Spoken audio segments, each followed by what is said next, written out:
रात का सन्नाटा और चांद की हल्की रोशनी जंगल को और भी रहस्यमय बना रही थी। घने पेड़ों के बीच चीतू तेजी से आगे बढ़ रहा था और उसके पीछे बल्लू भालू धम्म धम्म करते हुए उसके पीछे चल रहा था। इस रात चीतू और बल्लू एक ऐसे रहस्य की ओर बढ़ रहे थे जिसका जवाब शायद जंगल के किसी कोने में छिपा था। चीतू और बल्लू जंगल के बीचों बीच एक पगडंडी पर चल रहे थे। दूर कहीं से बहते पानी और टूटते पेड़ों की आवाज सुनाई दे रही थी। अचानक एक टूटे हुए पुल की आकृति चांदनी में उभर आई। ये पुल, जो जंगल के पुराने हिस्से को नए हिस्से से जोड़ता था, अब आधा टूटा हुआ था।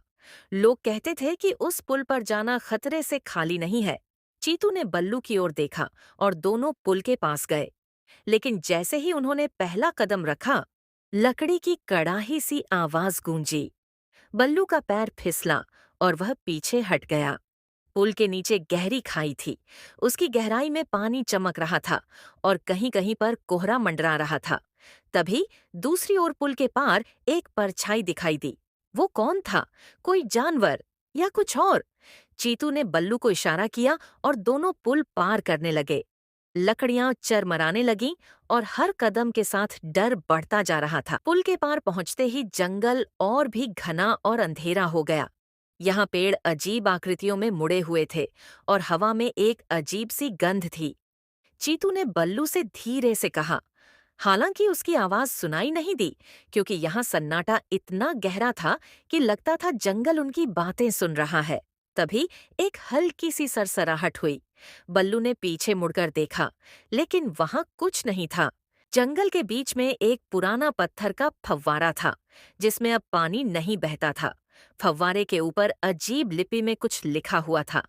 चीतू ने उस पर हाथ रखा और तभी नीचे जमीन हिलने लगी और फव्वारे के पास एक दरवाजा खुल गया।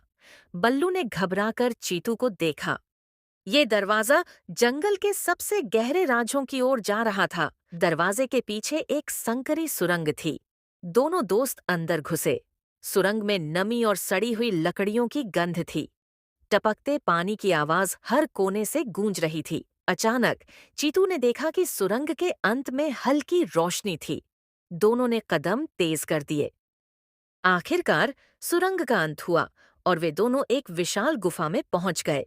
गुफा के बीचों बीच एक सुनहरी मूर्ति रखी थी, जिसकी आंखों में लाल पत्थर जड़े थे। लेकिन मूर्ति के चारों ओर अजीब निशान थे, जैसे किसी ने चेतावनी दी हो, इसे मत छूना। चीतू मूर्ति के करीब पहुंचा और उसे गौर से देखने लगा। बल्लू पीछे हट गया। जैसे ही चीतू ने मूर्ति को छूने की कोशिश की, गुफा की दीवारें जोर से हिलने लगीं। पत्थर गिरने लगे और गुफा में एक गहरी गूंज गूंजी। मूर्ति की आंखों में जड़े लाल पत्थर चमक उठे।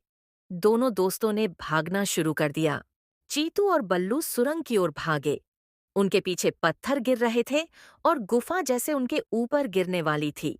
सुरंग पार करके दोनों बाहर निकले और फव्वारा फिर से अपनी जगह बंद हो गया। दोनों फिर से पुल पर लौटे, लेकिन इस बार पुल और भी कमजोर लग रहा था। बल्लू का पैर फिर से फिसला, लेकिन चीतू ने उसे खींच लिया।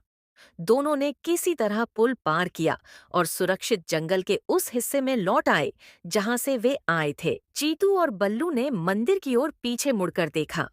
पुल अब शांत लग रहा था, जैसे वहां कुछ हुआ ही न हो।